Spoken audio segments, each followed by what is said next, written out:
Good morning, Blue Cross Blue Shield employees. Thanks for joining us. We'll be your preferred vendors at your vendor day. And I'm Ken Cesaro from Primary Residential Mortgage.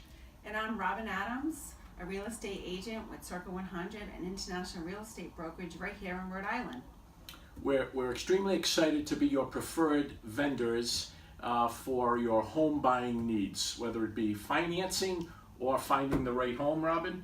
And Yes, and we'd like to welcome you today to Homes and Loans with Robin and Ken. Good morning, this is Ken Cesaro from Primary Residential Mortgage. I've been a loan officer in the mortgage industry for almost 30 years, and I'm here to talk about what the first step is in buying a home and how do you prepare yourself in order to get a mortgage. With me is Robin Adams, and Robin will talk about steps in acquiring your first home. Hi everyone, my name is Robin Adams and I'm a realtor here in Rhode Island. I've been a realtor for several years, and last year I was the top producing buyer's agent with the most buyer's transactions in my company. So with that said, today I'm going to talk to you about the 5-step process to home buying. And I'm going to let Ken take it away from here, because the very first step that you need to do is to get pre-approved. You want to know what you can afford and how much money you're going to spend on a home. Very good. Well, so the first step is rather easy. You're going to gather financial documents that I'm going to need so that I can prepare a pre-approval on your behalf, and you'll know what your price range is, how much you can afford, and if you need money to purchase your home. So with that said, I'll need a copy of the last 2 tax returns and W-2s, your 2 most recent pay stubs, and your 2 most recent bank statements for checking and savings. If you have other assets like a 401k or investment brokerage accounts, certainly give me a copy of that as well. It's always helpful to list all your assets. That's the basics. If you're self-employed, then it goes a little deeper than that. Besides the tax returns, we may need a profit and loss statement. If you've been divorced, at times we may need a divorce decree. If there was a previous bankruptcy or a previous foreclosure, we would need documentation on that. But for the most part, the basics is what I just said. That'll get me started. We'll meet, I'll fill out an application, we'll order your credit, I'll calculate your income, disclose your assets, merge the credit into our application on our system, and usually within the day or 2 days you'll be pre-approved, and you'll know what type of program, how much you can afford, and whether or not you need money or not. Most of our programs for first-time buyers require no down payment. A lot of times we structure the agreement so that the seller pays closing costs, and those are the things we'll get into before we send you on your way and home shopping with Robin.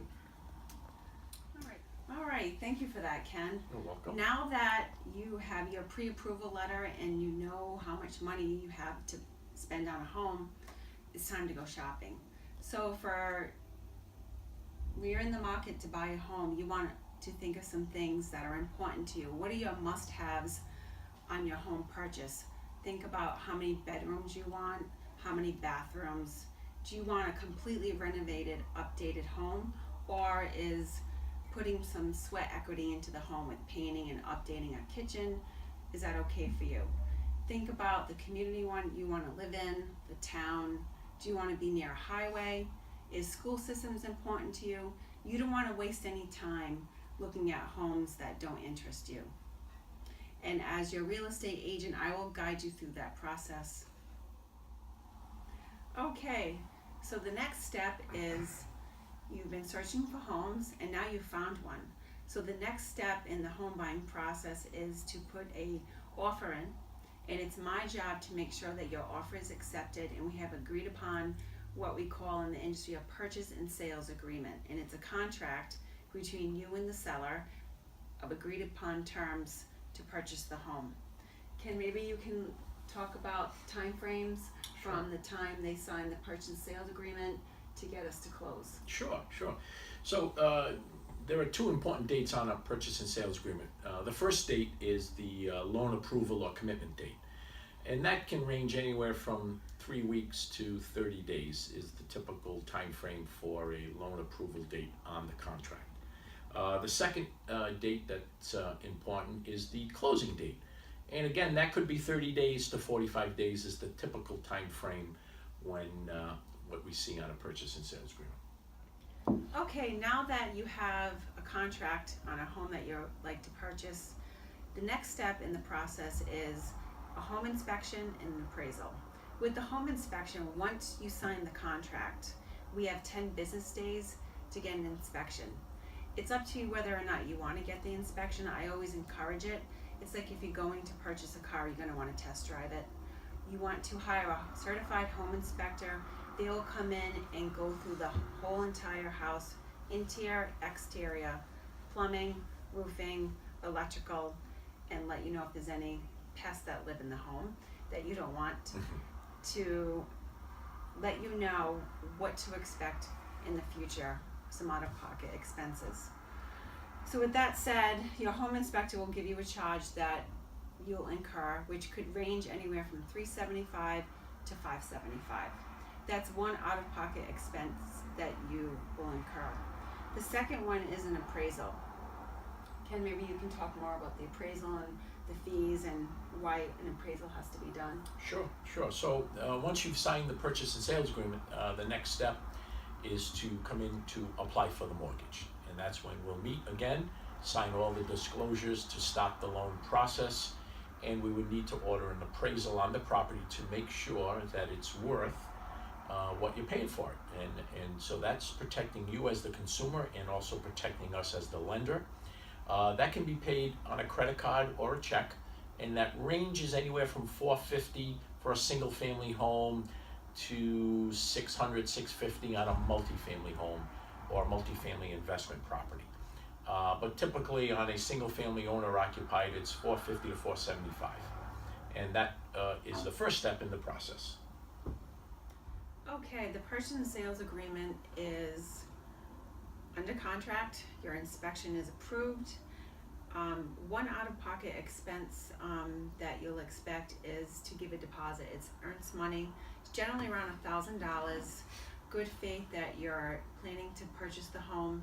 There are two ways that you will be refunded that deposit. The first one is after the home inspection. If it's not to your satisfactory, you can opt out of the contract and be refunded the money.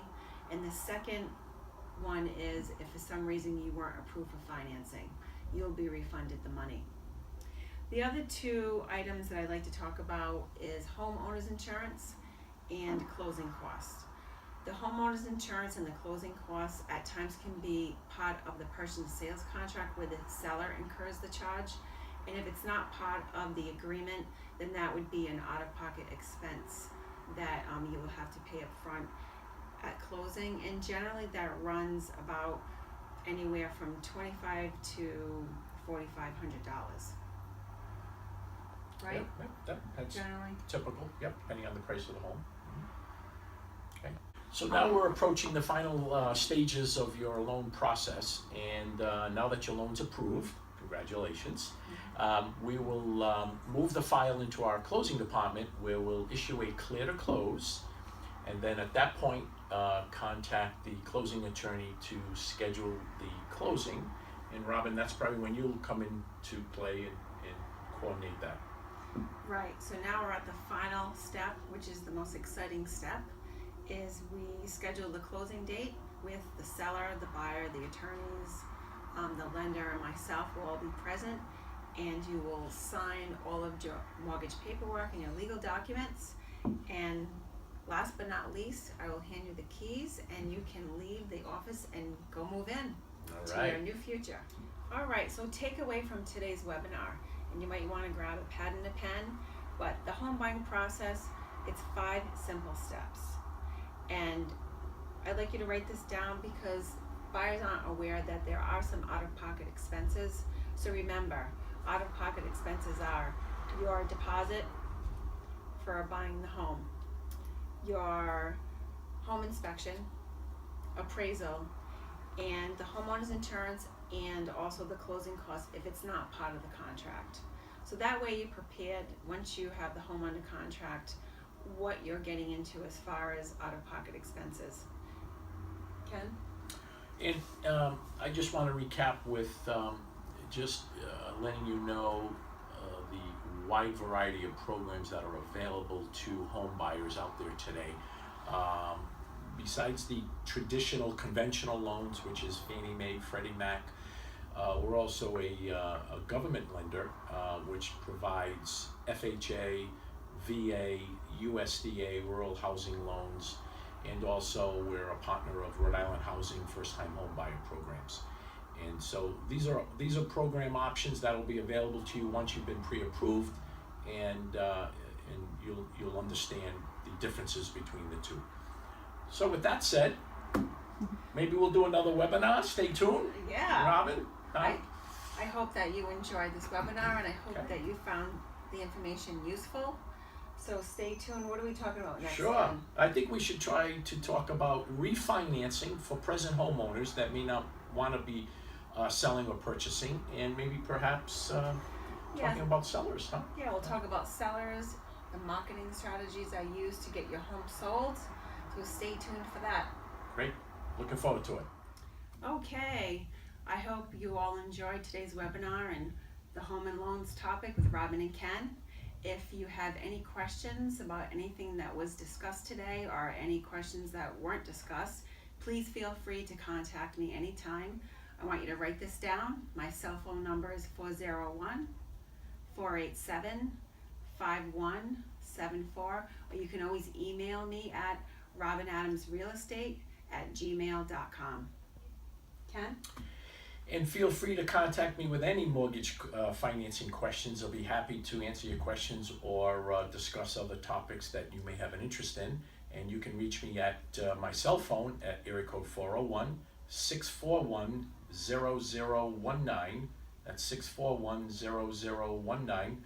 Or email me at Cesaro, that's CESARO, at primeres.com.